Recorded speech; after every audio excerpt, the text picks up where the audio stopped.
Welcome to this edition of Backstage Cast with Leah Chang. I'm your host, Leah Chang. Congratulations to playwright David Henry Hwang, who, along with Moisés Kaufman, was honored with the 2025 National Arts Club Medal of Honor for Achievement in Theater at the Black Tie Gala Awards presentation held at the landmark Tilden Mansion, the home of the NAC in New York City, on November 10, 2025.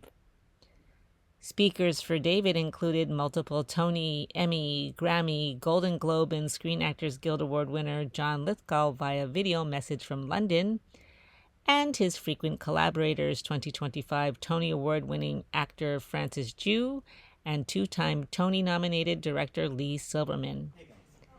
David was joined by his wife Catherine Lang and his son Noah Hwang. David Henry Hwang, the Tony and Grammy Award-winning author of M. Butterfly, Yellowface, and Chinglish, is a 3-time Obie Award recipient and 3-time Pulitzer Prize finalist. He has recently been elected into the American Academy of Arts and Sciences, inducted into the Theater Hall of Fame, and presented with the Dramatists Guild's Lifetime Achievement Award. David Henry Hwang and Hwang Ro's latest opera, The Monkey King, is making its world premiere at San Francisco Opera this month. The pair recently received a Grammy nomination for their opera An American Soldier, produced by PAC NYC. National Arts Club bestows its biggest, its most prestigious, its most glamorous and glorious award, the Medal of Honor in Theater, on 2 people, each of whom has made history in their own right. Never before has the club bestowed this medal to 2 unrelated people, David Henry Hwang and Moisés Kaufman.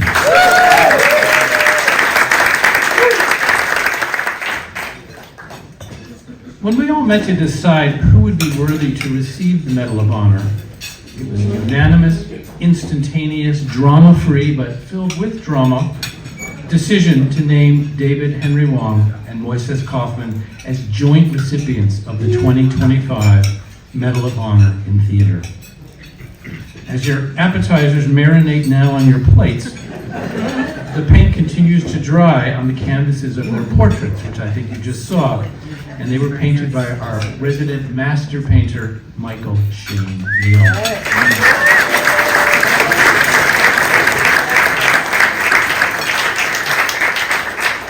And their depictions will hang in our portrait gallery for generations, and we suspect that they will be as visited as the Mona Lisa. So yes, while we are making history tonight at the club, David and Moisés made history and continue to make history with their writings and their productions. Hello, David. It's John speaking to you from London. I wish I could be with you tonight, with everyone else, to help celebrate you and honor you with this extraordinary tribute. I'm in London because I've just wrapped up the run of a play called Giant. Forgive me for a little bit of self-promotion. Giant was a tremendous success in the West End and is heading to Broadway in the spring. I only bring it up because Giant has been an extraordinary experience, like nothing I've ever been a part of since M. Butterfly in 1988. That is the thing that made us friends and collaborators, and collaborators on a magnificent project. What these 2 plays have in common, they are my 2 favorite theater experiences. Both of them were bold, daring visions that sprung from the minds of passionate playwrights. I have mostly worked for playwrights in new plays in my stage career, but almost always the plays had been tried out elsewhere. They had arrived in New York or London and thrown in front of a very critical press and audience.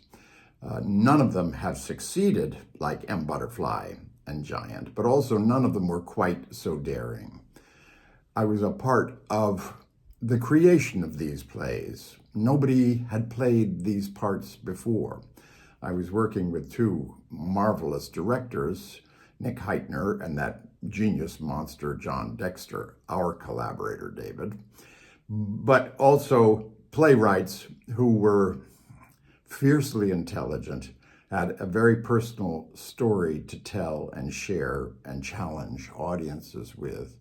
And they were just great collaborators. I mean, who but you, David, could have brought out the very best in John Dexter, not just in his staging of the play, but in the way he collaborated with all of us actors and treated us like human beings, not something he was well known for. David, you are a marvel. Since that great experience of M. Butterfly, I've watched you grow into a great citizen of the theater. Writing, of course, about the Asian American experience, but just as deeply about the human condition, cultivating audiences, cultivating the interest of young people in theater. There have been 3 or 4 productions that I have done in New York where you have brought a dozen students with you to see plays and experience theater firsthand, bringing them backstage to listen to an actor talk about what it's really like to be a part of the theater experience. Your play, like Giant, also is the best example I have of being a part of something that represented the intersection of emotion and ideas. Pieces of theater that made an audience feel just as deeply as they thought, and thought just as deeply as they felt, as they were experiencing actors up on stage pretending to be real. David, you're a genius, and you're one of a kind. What you have done for Asian American writers and audiences is like no one else. But you've also just reached out to all of us. You've crossed the line between theater and musical theater, and you've just been a constant, gracious and courageous advocate on behalf of us theater workers. You are honored tonight, but all of us are honored by you. Me in particular. No one has had a better time creating one of your roles. Much love to you, David. Have a wonderful time. And I will just tip my hat to Moisés Kaufman, I was thrilled to see that he's an honoree tonight too. But you, David, you are an essential part of my life and career. Thank you, I love you, and congratulations. I first met David Henry Hwang in 1989, some 36 years ago. I've worked with David on M. Butterfly, Kung Fu, Soft Power, Yellowface. I even did a speaking role in his opera, Dream of the Red Chamber. I could say so much, but the National Arts Club asked me to be brief, so. There have been leaders in the American theater and eras defined by O'Neill, Miller, Williams, Wasserstein. But living today, with all of today's accomplishments and challenges, I would argue that we have been living in the era of David Henry Hwang. David has achieved many firsts and is often lauded as the first Asian American playwright on Broadway, but for me and for decades, David has also been America's leading playwright. He's always been ahead of the curve.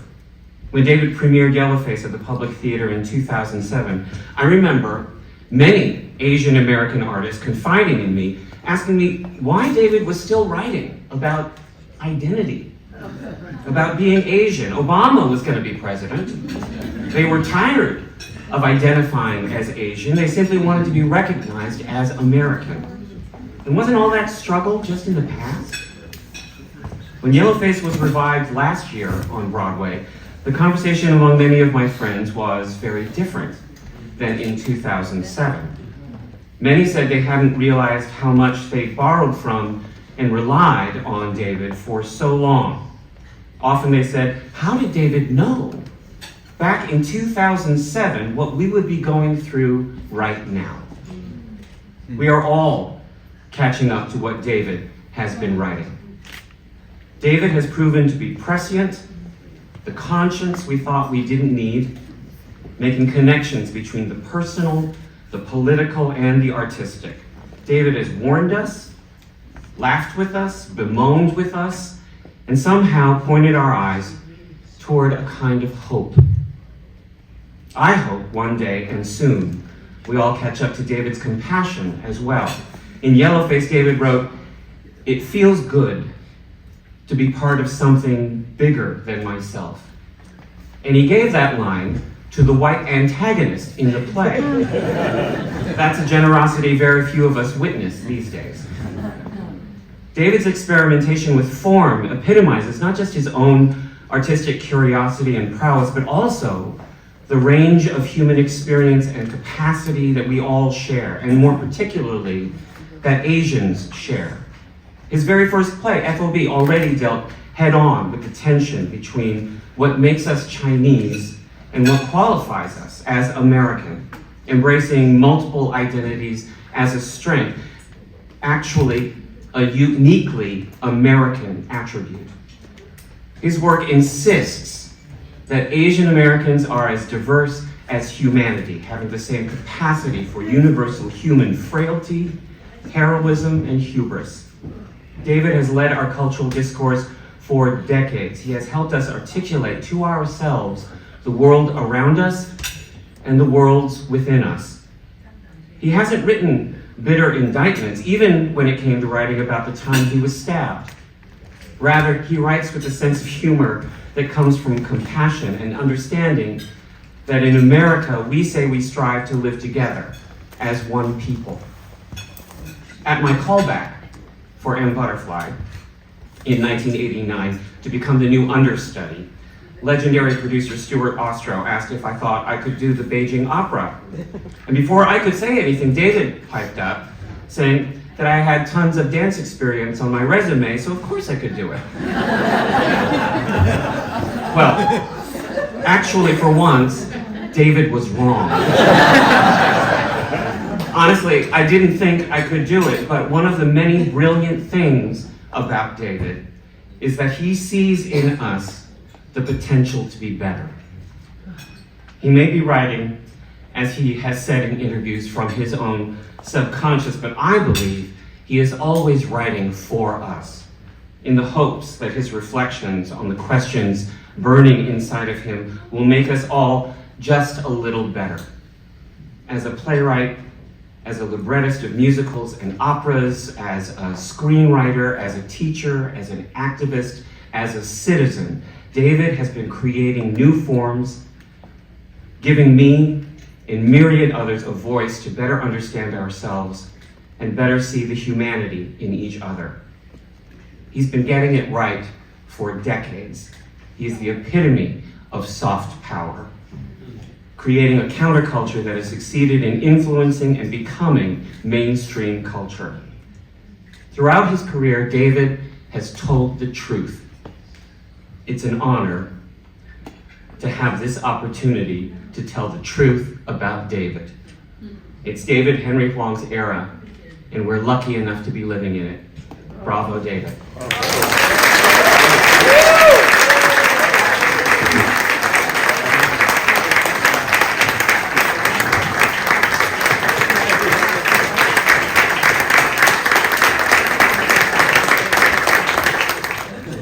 David's play Chinglish was a hit in Chicago and then New York, as was Yellowface on Broadway.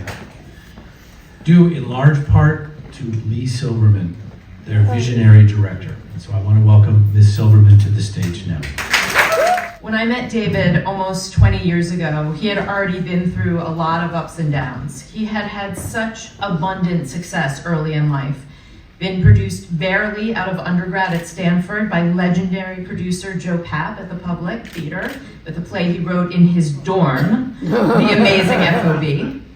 More plays followed. He had downtown acclaim, and then M. Butterfly launched him into the national spotlight and a Tony win.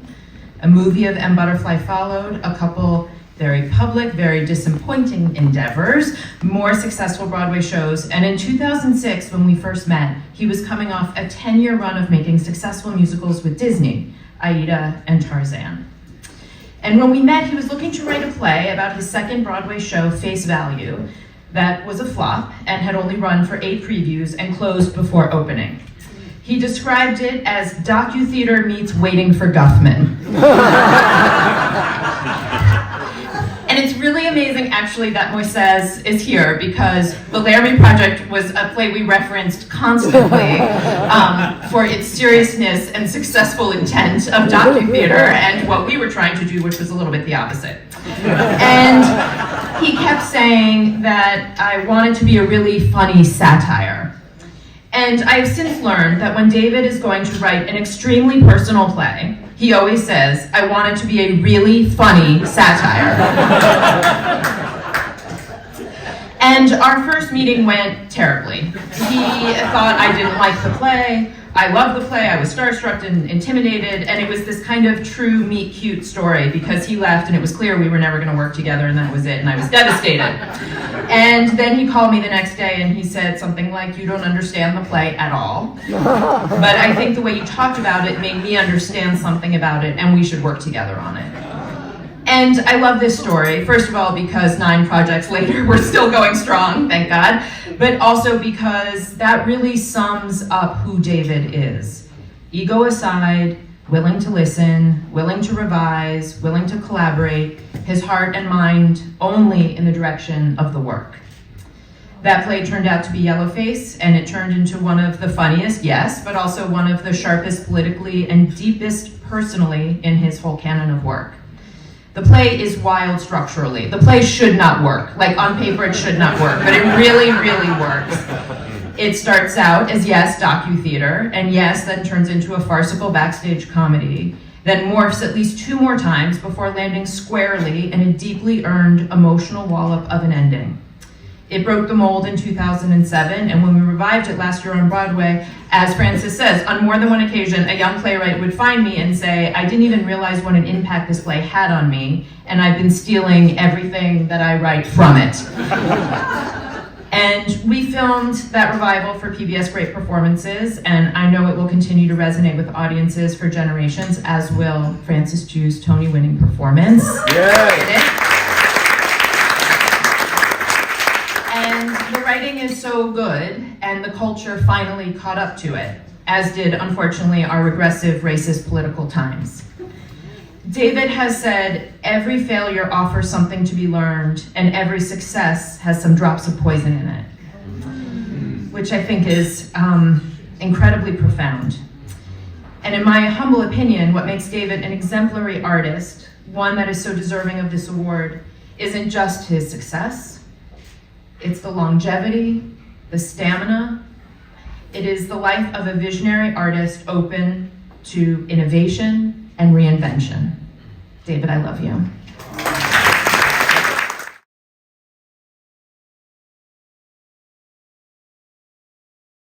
Tonight we're deeply honored to present 2 medals in the field of theater to this pair of extraordinary artists who are with us tonight. So to David Henry Hwang, for his exceptional strength as a storyteller, illuminating the complexities of identity and culture through his masterful voice in the American theater. And to Moisés Kaufman, for his visionary direction and the powerful empathy that infuses his work that challenges, heals, and brings communities together through the stage. Each of you has shaped the landscape of contemporary art and theater in ways that deepen our understanding of humanity itself.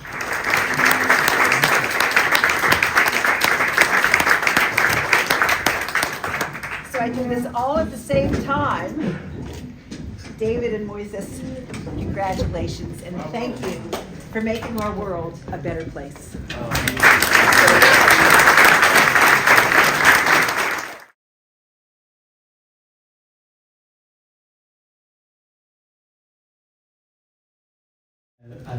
Thank you, National Arts Club, for this evening that I will never forget, that is extraordinary and moving and transformative and really makes one feel like, wow, I guess I got to do something with my life.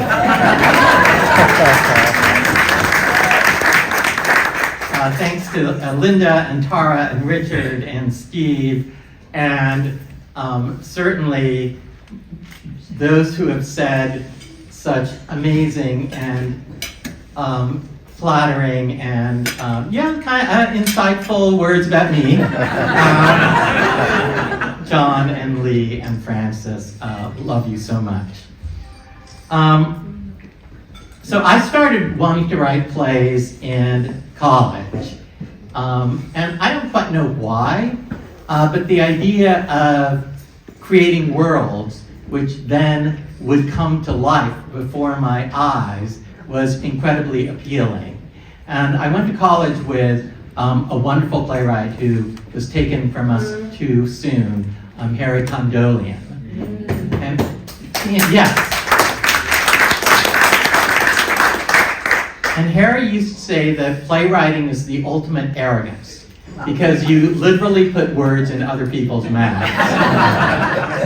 But if that's true, it's a fairly constructive use of that. The summer before my senior year in college, I saw an ad in the LA Times calendar, I'm originally from Los Angeles, that said study playwriting with Sam Shepard. And it was the first year of what eventually became a pretty prominent event in Southern California theater, the Padua Hills Playwrights Festival. But this was only the first year that they ever tried to do it, so there were only 2 of us that applied, so we both got in. And at Padua, Sam, but perhaps most significantly, a wonderful Cuban-American playwright named Maria Irene Fornés. Who was, I would argue, the great playwriting teacher of her generation. And as Francis referenced, they taught us to write more from our subconscious, to bypass the rational, to follow your impulse, and to be brave enough to go where you don't necessarily know the destination. I have spent most of my career, not all of it, but a lot of it working on Asian and AAPI stories. But when I went to Padua, I didn't know that I was interested in these subjects. I grew up with immigrant parents during a very assimilationist era, and so, we didn't learn Chinese. I didn't know when Chinese New Year was, any of those things. But when I started following Sam and Irene's exercises, I found these issues appearing on the page, things that I didn't know I was interested in, like assimilation and racism and immigration and clash of cultures. So clearly, some part of me was incredibly interested in these issues, but my conscious mind hadn't figured that out yet. And ever since then, writing has been a way for me to hold the mirror up to myself and find out what I really feel inside in terms of my relationship to myself, but also my relationship to my society, my country, my community, and the world around me. And once I knew I was going to start writing about these subjects, I started learning about them. And it seems to me this is an example of the reciprocal relationship between art and the artist. That in a literal sense, the artist creates the work, but it is equally true that the work recreates the artist. And so when I think about looking back on getting to do a life of art, I feel like what's primarily important to me is this investigation of the relationship between self and society. And a successful work is one where we learn more about ourselves and the questions that we set out to answer. Everything else, whether it gets produced, whether it's a hit, whether it gets bad reviews, whether it closes in previews, we don't have any control over that. The only thing we have control over is the work that we do for ourselves. And so, therefore, everything else is the icing on the cake. But the cake itself is the work. Who am I? And what is my relationship to the world? And however you define that question, I think part of the beauty of it is that there's really no definitive answer, because the answer continues to change. I feel like, okay, if I ever knew the answer, then I don't need to make art anymore. I don't even know if I need to live on this planet anymore, because the fundamental questions change, and therefore the real query becomes, who am I, and what is my relationship to the world now? When I look back, I have some shows that I think deserve better, and maybe other opportunities that I got a little more than I deserved. But there's a show that I'm working on now, which is based on a documentary called Particle Fever. And it's a musical, thank you. Particle Fever team over there. It's a musical based on a documentary called Particle Fever, which is about the discovery of the Higgs boson, the God particle, at the Large Hadron Collider in Switzerland. And there's a quote from the documentary that I really love, and so of course I'm stealing it for the musical. And there's a character that says, the big secret to success is going from failure to failure with undiminished enthusiasm.